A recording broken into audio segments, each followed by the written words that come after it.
Hey, all right, ladies and gentlemen, welcome back to Houston Rockets Daily. We have Let's Talk Rockets, episode number 88. I still can't believe we've done 88 episodes of this podcast. Hit that like button, hit that sub button. As always, we're still working on this office. It's been over 2 weeks since we've had a Let's Talk Rockets podcast. We reintroduced the salt lamp, and then we have the painting here. Joshua George is always pulling up. Joshua, you have always been an absolute legend. You continuously be the first one in these chats, so I do greatly appreciate you. Thank you for tuning in here. As we know, the Houston Rockets won yesterday 91-90 in the first, I don't know if the word would be round or game, maybe a little bit of both in the NBA Cup. And so now the Houston Rockets are headed to Las Vegas, I believe, for a matchup against the Oklahoma City Thunder on Saturday. So it's going to be a little bit of a time until that. Josh went to the game yesterday. It was amazing. That is absolutely awesome. I love seeing my Houstonians pull up to these Rocket games. That's awesome, man. This was the first win against the Golden State Warriors for this franchise since 2020. I forget the actual date. They said it in the broadcast, but this was the first win since 2020. They had lost their last, if I'm not mistaken, 15 straight games against the Golden State Warriors. And so I have the title of this podcast, The Rockets Just Proved They're Legit. And whatever. I mean, I guess Andrew Wiggins didn't play in yesterday's basketball game, whatever. And oh my God, Jalen Green only had 12 points on 5 of 15 shooting. This team is not doing anything in the playoffs. Freddie Double V only had 8 points on 3 of 13 shooting, 2 of 9 from downtown. This team's not doing anything in the playoffs. This podcast stream, which is available on podcast form, click the link in the description of this. We have 13 5-star reviews on Spotify. So if you're listening to this on Spotify, first off, I appreciate you greatly, because we're a couple of plays away from 1,000. But guys, just a play, a follow, a 5-star, or any rating for that matter makes a really big difference. I see a current potential issue here. This setup is not the way we want it to be. But 2020 was the last time this team took down the Golden State Warriors. So I had this whole thought process, and usually when I hop on these streams, they're mainly oriented towards video takes. But I really feed off guys like Josh and all of our live chatters on these.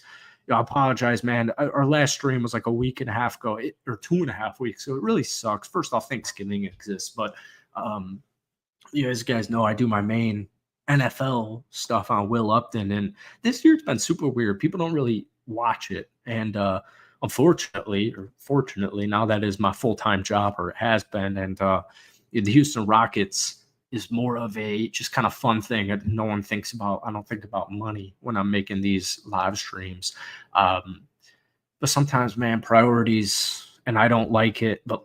Last night, a good example, this game starts at 9:30. I moved to Florida like a couple of years ago, actually, but it's just these games are starting so fucking late.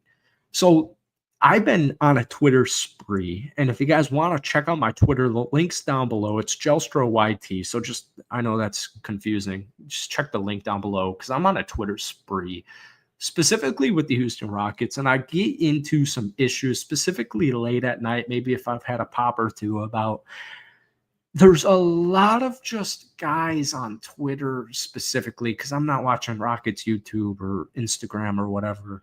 There's so many people on Rockets Twitter that just, like, I don't even know. And I'm not trying to be dramatic, because if I was trying to be dramatic, I would say I don't even think they like this team. There's a lot of tweets going around right now in the Rocket sphere where it's like, oh, if you don't know Mason Jones, you don't deserve this. If you don't know Steven Silas. I just sent out a tweet on Let's Talk Rockets. We have a Twitter for this podcast. I was at the 2022 home opener for the Houston Rockets. Shout out to Jorge, invited me to that. And it's like a top 5 life experience. That was like, that whole trip was awesome. It literally was so cool. We met some cool people. I met up with Austin. If some of you guys maybe know him, if you're super OGs, it was just such a great trip. Jorge was like literally the man. We met so many cool people on that. And Bruno Fernando started over Alperen Sengun.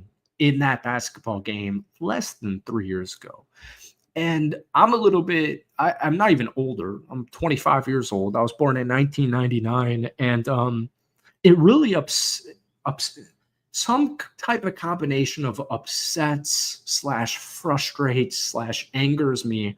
Just throw this in. And everybody, like Jimmy Butler, maybe is up for trade. Right. And I promise you, we'll talk about this Warriors game here because 6 shot clock violations, as Alex says, is insane. Defensively, that game was insane. And this is all that's going to group together here.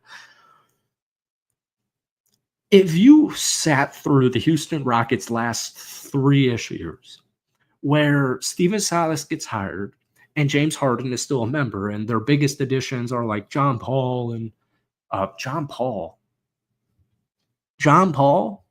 would have been France, John Wall, and Christian Wood. And Christian Wood had a solid, rookie, or not. I don't think that was his rookie campaign because that was with Detroit, but he had a really solid couple of games with James Harden. My point just is, the last many years, if you're a Houston Rockets fan or supporter, have been so shitty, man. Mason Jones, Armani Brooks, Justin Patton, Sterling Brown. I mean, it was crazy. And there's a lot of people in here like Josh, who's watching this video, that were with us in every single stream. We used to stream on not this channel, but on Will Upton, every single freaking Houston Rockets game when it was COVID and I was still in college. And so when I see stuff like Jimmy Butler, and when I see stuff like, I like De'Aaron Fox, and I think if the Rockets have one person they should target, it should be De'Aaron Fox. Devin Booker, same thing applies. I really like Devin Booker. But my whole thing and my whole philosophy, and I'm really glad, and one of the reasons I have this take today specifically is because Rafael Stone said this, I believe today, maybe it was yesterday, but I believe today. Rafael Stone said it would be surprising to me if we made a move. And so I'll tweet something about Jalen Green, and people will be, what's up, Edward, OG? People will be like, oh my, dude, he has the worst efficiency in NBA history. What are you talking about? People will literally tweet, we'd be a better basketball team without Jalen Green. Just literally wave Jalen Green right now, and we'd be a better basketball team. And it just drives me crazy, especially as somebody who's from Chicago, who grew up as a Chicago Bulls fan. I haven't watched a Chicago Bulls game in probably years. Don't clip that. But my point just is, man, I wasn't born in the MJ era, but you let good stuff marinate, and you look at this team and Tari Eason, Amen Thompson, and some players on the cusp of maybe not being a part of a championship Rockets team a couple of years down the line. Dillon Brooks, Freddie Double V, Jabari Smith Jr.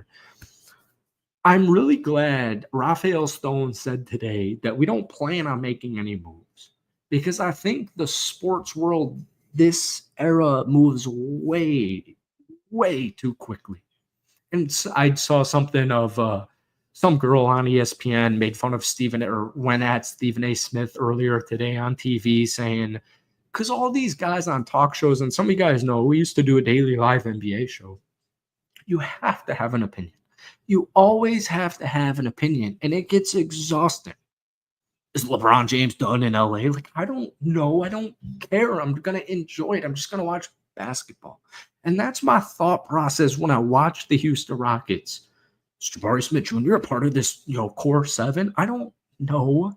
I hope he is. I know as much as you guys do. Like, I hope he is. I want him to be. Jalen Green, oh my God. They could trade him right now. They could waive him right now and be a better basketball team. Maybe. I don't freaking know.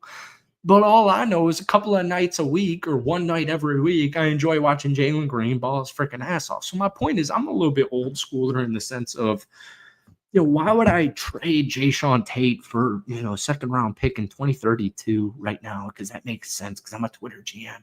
That stuff doesn't make sense to me. What makes sense to me is the Houston Rockets, for the first time in 15 basketball games. Get that through your head. 15 basketball games. The Houston Rockets played the Golden State Warriors and lost. It's been since 2020 that the Houston Rockets basketball organization beat the Golden State Warriors. And 24-ish hours ago, the Houston Rockets beat the Golden State Warriors. I'm like, oh, Clay's not there. KD's not there. Chris Paul's not a part of the team. Trevor Ariza is not part of the team. What does that matter? The Golden State Warriors suck anyways. Steph's what, 36? None of this matters to me because I'm a homegrown type of dude. And to see whatever the dorks are on NBA post or TNT post game, whatever the hell that show is called, Inside the NBA with Charles Barkley, and he's saying the Rockets don't know what they're doing. In 2021, maybe I'd agree with you because we used to watch the 2021, or as DQ was saying, the 2020 Rockets saying these guys don't know what they're doing. And I've got multiple videos on this channel saying, I don't think these guys know what they're doing. I'm not an NBA player, not an NBA scout. I'm not a coach. I'm not a GM. I'm not any of those things. But you watch a Houston Rockets game 3 years ago, and it's easy to come to the conclusion that I don't think the players themselves know what they're supposed to be doing. And so now I look at this 17-8 Houston Rockets team that just took down Golden State. Oh, well, dude, they lost to Golden State last Thursday. They lost to the Kings on Tuesday. This team's not doing anything. And it's like, don't lose the plot. Don't forget the plot. Don't forget what you've been through. I remember 2020 like it was yesterday. I remember James Harden dropping 44 points and 17 rebounds. Stat check that because I remember that very clearly. I remember later on in that season, Kevin Porter Jr. dropping 50 and 10, put it in pen. I remember Christian Wood 20 and 10, put it in pen. The Rockets organization has been through absolute freaking hell in the last 4 seasons. And so to hear a dude like Charles Barkley on Inside the NBA, Inside TNT, I'm just doing this for a paycheck because obviously I'm a retired NBA player and his opinion holds ground, but like I don't really think debate shows matter anymore because like I don't need to be yelled at on a Monday morning from Shannon Sharp. Like, thank you very much, but I'm all right on that. Well, Fred's not having a good season. They could never win with Jalen Green. Jabari Smith Jr., Selpern Sengun good. None of this stuff matters. I come from a pure fan standpoint, a pure casual stance. The Houston Rockets just beat the Golden State Warriors for the first time in almost 5 years, over 4 calendar years. Think right now where you were in 2020. I just started making Houston Rockets content in 2020, and a lot has happened in that 4-year span. So I don't care if it was sloppy. I don't care that Fred went 3 of 13 and Jalen Green went 5 of 15 and we would be a better team cutting him. A lot of that has to do with social media, and a lot of this is a rant. But folks, you look at this Rockets team with Fred, Jalen, Sengun, Brooks, Jabari, Tari, yesterday Aaron Holiday, Amen Thompson, Reed Shepherd, Jacques Landale, Jeff Green. It's just, I'm happy. This is a team that is 17-8. And I really don't like when people nitpick it because it's just, I don't think that they're true. I'm not trying to say they're not true Rockets fans, but it just makes me feel shitty where it's like, where have you been for the last couple of years? Like the Rockets are 17-8 in the first 25 games of the season, which means you're pretty much 33% of the way down the season. And you have 66% of the season left and you're 17-8. And people nowadays, especially because of social media, I think it's just like this, well, if you don't win the championship, then what was the point of the season? And that's just something I don't fully agree with. I was even watching, I think it was The Herd today. I got something on the screen here for our visual guys. It was Colin Cowherd, and he was talking about something that I have forgotten about in the last couple of seconds. And so now I'm just trying to fill loose air. And this isn't going to come to me anytime soon unless I completely forget about it. So anyways, moving on. Let's look at the chat here.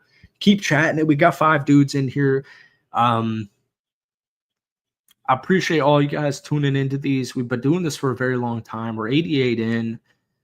I'm not loving my work ethic on these. I would say let's do a daily stream, but we're going to really try and push through the final 2024 here, but I do appreciate every single live in here watching and post live as obvious. My Twitter is on the screen here, Jelstra YT, and this is available on streaming sites, and the link is in the description if you want to be looking at that. But I had this tweet, and this doesn't even have anything to do with the Rockets, or kind of does. Clay Travis tweeted that the NBA ratings are down 48% since 2012, down 28 this year alone on ESPN. Every other sports league is setting ratings records, total disaster. So, and I'm a little bit of a victim to this. So when you're talking about the Houston Rockets, whether you're a fan or especially the NBA media world, and I agree with it to a certain extent, because I don't think teams can win playoff series when it's down to a 7-game series, whether you're the first seed or the 8th seed. Look at the OKC Thunder of last season, a very good, talented team. We get compared to them quite a bit, but we're like a year behind them. So, OKC is probably the best team in basketball. They're at least a top 3 team in the NBA right now. I had this tweet here because ratings are down. Make the actual teams the hook. NBA should be pumping Rockets, Thunder, Cavs content. Quit talking negative about Embiid, Steph, LeBron. Quit trying to make the next face of the NBA Ant and Shea. No disrespect to any of the players named. Let the players and teams do their thing and it'll draw interest. Example, last year's Indiana Pacers. And I think it reigns true. And I think sometimes Rocket GMs on Twitter lose the plot a little bit of the sense of, well, Jalen Green is not a superstar. Jalen Green is not a franchise player. Can Alperen Sengun take that franchise leap? Can he take that superstar next step? And I think that's missing the plot, because when you watch a game like the Houston Rockets versus the Golden State Warriors, without Klay Thompson and without Andrew Wiggins, oh my God, what am I going to do?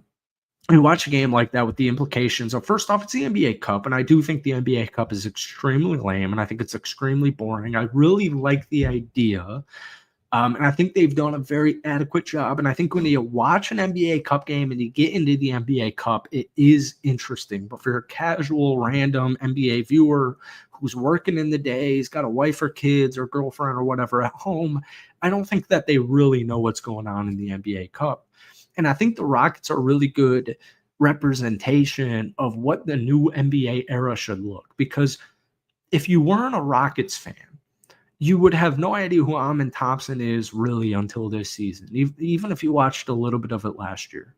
Especially in Tari Eason's case, who played 20, 21, 22 games last season, you probably don't know who Tari Eason is.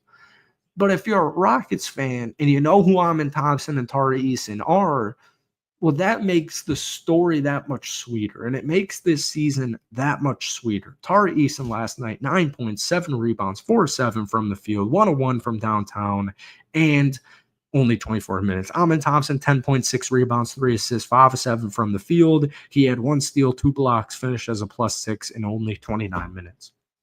And last night was kind of a weird, interesting, or not weird, but like an interesting 8-man rotation. The point is here, and I've been victim of this, Fred's not having a good season. And I don't think Fred and Jalen Green really work. I don't think that's a championship caliber backcourt. I think the Toronto Raptors, what was that, 2019, where they won it all, they were a good, solid basketball team that was missing that dude. And so they go out there and they pick up that dude, and that dude's name is Kawhi Leonard. And so you have Freddie Double V, Rockford's finest, who's more of a complementary piece. And you look at Dillon Brooks, who's more of a complementary piece. And so there's no reason, in my opinion, to be upset that Jalen Green just went 12 points on 5 of 15 shooting, and Fred went 3 of 13 shooting. And, we won the game, but we only scored 91 points. And in the playoffs, this isn't going to get the job done. The Houston Rockets haven't been in the playoffs in a very long time. The Houston Rockets have not been in the playoffs since I've started making YouTube videos on the Houston Rockets, which was also in the year 2020, which was also the year the Golden State Warriors last lost to Houston until last night. So the point is here, and like I keep saying, I'm victim of this. Jabari Smith Jr., Freddie Double V, Jalen Green, Dillon Brooks, and Alperen Sengun, Tari Eason, and Amen Thompson. Everybody's looking for these quick fixes. Everybody's looking for these quick moves. Oh, you know what? We could trade Jae'Sean Tate now because he's not a member of this rotation consistently. And we could snag, you know what? Maybe if you maybe if you pair him with Jock Landale, maybe they could snag an early 2020. What year are we? 4? Maybe they could snag an early 2026 second round draft pick from the Los Angeles Clippers. That's not really my MO. And all I care about is literally the fact that the Houston Rockets are 17-8. And to go kind of back a little bit, the Houston Rockets are in the NBA Cup and they just advanced to the semifinals. That didn't matter to me last year because the Houston Rockets weren't in this place. And I'm a super casual NBA fan, and I am not watching many NBA games on a night in and night out basis unless it's the Houston Rockets. But you'll throw a game on, you'll watch a game, you'll watch some highlights, whatever. Don't lose the plot here. I guess is kind of the point here. The Golden State Warriors just lost to the Houston Rockets. And even just to go a little bit further, Steve Kerr was like shocked. I mean, his jaw. Are you kidding me? That was a loose ball foul. And the NBA just backed that up like a half hour ago or an hour ago. Like, yeah, that was the right call. The Houston Rockets got fouled, and that was a loose ball foul. That was the right call. I just find stuff like that funny because, first off, obviously, as Rocket fans know, the Golden State Warriors get every call known to man, especially when they play the Houston Rockets. But what does it all matter? The Houston Rockets are 17-8 through their first 25 games, and maybe I should stop looking on Twitter because I'm so annoyed. Like, I'll use Jalen Green's the best example, and I get ridicule from this dude every other night. 2 games ago, Jalen Green dropped 31. 4 games ago, he dropped 28. 6 games ago, he dropped 41. And right now, he's kind of in this weird funk in the last 5 or 6 games where he'll have a really good game, and then he'll have a stinker, and then he'll have a really good game, and then he'll have a stinker. I keep seeing all these trades and keep seeing all this stuff. And I'm glad Rafael Stone, at the very least, agrees with me in the sense of, why would you make a move this season? Why would you what is one thing Jimmy Butler could do for me? Add a name to the injury report? I keep tweeting the similar stuff with Jalen Green. I'm sorry, I keep talking about tweeting. You guys should follow the Twitter, though, because maybe you'd agree. If you like what I'm saying, follow the Twitter. Jalen Green hasn't missed a basketball game in forever. And if you were to even just straight up swap Jalen Green for Jimmy Butler right now, which I think way too many people would do, no matter the fan base, even if it's not Rockets or Heat, all the small stuff, just people don't care about. Unless you're dropping 30 a night, unless that point number starts with 2. But even in that sense, using Jalen Green as an example, Jalen Green should drop 25 points on 8 to 18 shooting, and people will still, and they could win. And he could drill the dagger like he did last night. 2 huge clutch free throws to win that basketball game or to put you ahead, whatever. People still got an issue with it. And I don't know, man. I'm not really enjoying it because when I first started making Houston Rockets content, that was not the MO. And I think a lot of people, because that's myself included, come over from James Harden, and you get used to a certain caliber of basketball and you get used to a certain caliber of superstar. And when somebody doesn't live up to that, or a team doesn't live up to that, it's easy to point blame and it's easy to point fingers.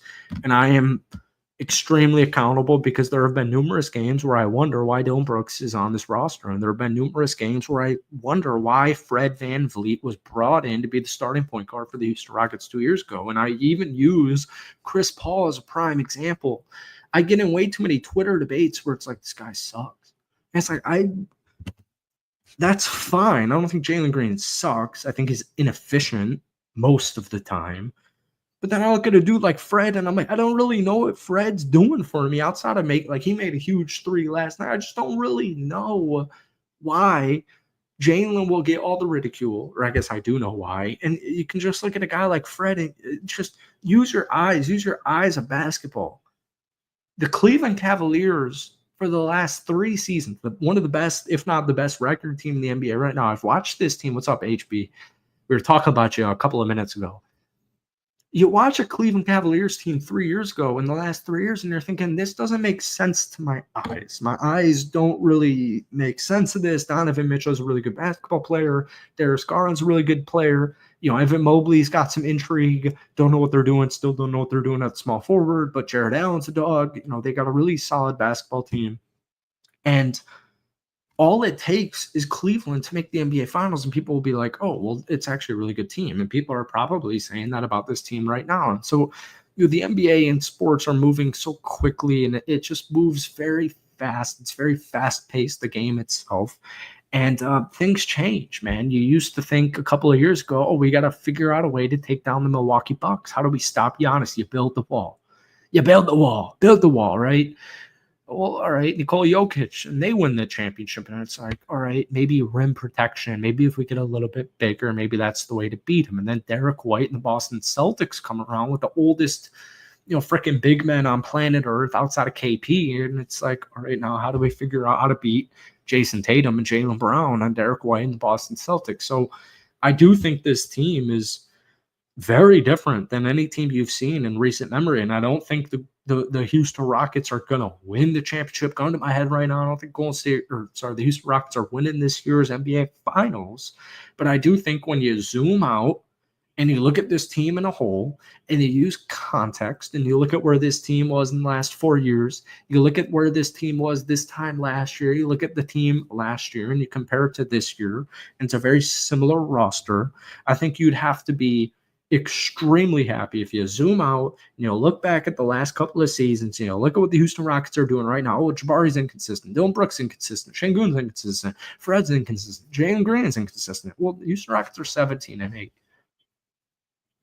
They're 17-8. So they're 17-8. I mean, that's just it. Like, that could be the whole live stream. I'm just saying, like, they're 17-8. And as Alex here, HB, I'm going to get to you in a second, but this is just going off of last night. I don't think the Houston Rockets played a good game of basketball, especially offensively. I mean, there was no dudes made big-time shots. Fred made a big-time three with less than 2 minutes to go. Jalen Green made 2 huge free throws. Albert Sengun had a really solid game.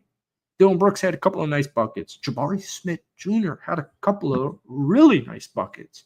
But one thing that stood out to you when the Houston Rockets were winning 20-18 after the first quarter was, oh my God, this defense is crazy. And they had a really good defense last year, but now these guys are getting a little bit better. They're getting a little bit older, and it's like, oh my God, dude, this defense is insane. We could sit here and make a 30-minute podcast like we just did, but we could go over defensive statistics for the Houston Rockets. And like Alex is saying here, if you're watching this or if you're listening to this audio-wise, I'm about to make a compilation of all the 6 shot clock violations from the Golden State Warriors. Golden State had 15 turnovers. Houston had 16 in last night's basketball game. But when I watched that game this morning, I'm thinking, oh my God, the Rockets defense is insane.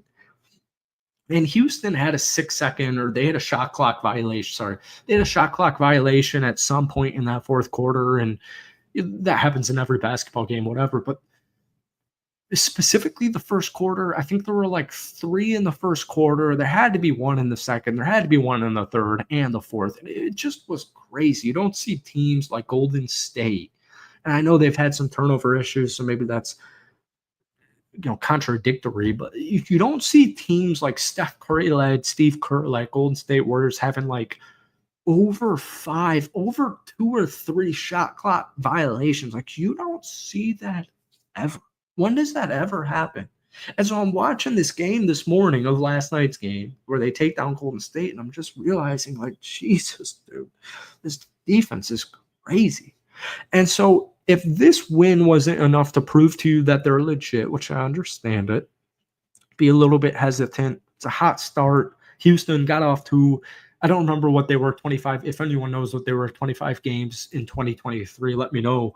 But they were, a solid team. They had a lot of intrigue, a lot of solid players. But it's not what it is this season, using my 2 eyes. And, the NBA Cup aside, winning the NBA Cup aside, like, I don't even really understand the bracket. I don't know if it's going on right now. I assume it is going on right now. I watched like the Bucks Magic a couple of nights ago, and that was, I think, an NBA Cup game. I don't really know if you beat the Thunder, who you play next, and then if you win that game, who do you play next? Like, I don't really care about that. I will care about that, but that's not for 2 nights from now.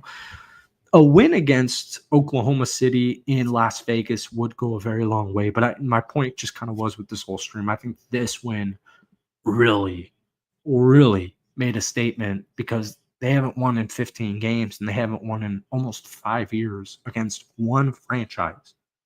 So I do think the tides have turned. I think it's been evident. And I think a game like last night was very apparent that that has turned. So that's it for night. Sorry, guys. I got to make an NFL video. It's already 9:20 here in Florida. Thank you guys for watching. Hit the like button. Hit that sub button. As always, this is available on streaming sites. If you could leave a 5-star rating, that would go a very long way for the show. We're very close to 1,000 total plays. But I know I say this a lot. We're definitely going to try and make this happen way more often. If there's a team or a sport where I have the most opinions, it's 100% the Houston Rockets. And, we've kind of been slacking with that on this season because life just unfortunately gets in the way sometimes. So we're going to keep doing this. And I appreciate all you guys tuning in live and post live. And I hope you have a great night. And we will see you hopefully tomorrow or at some point Saturday before this matchup against OKC. I already hit end. Thanks for watching.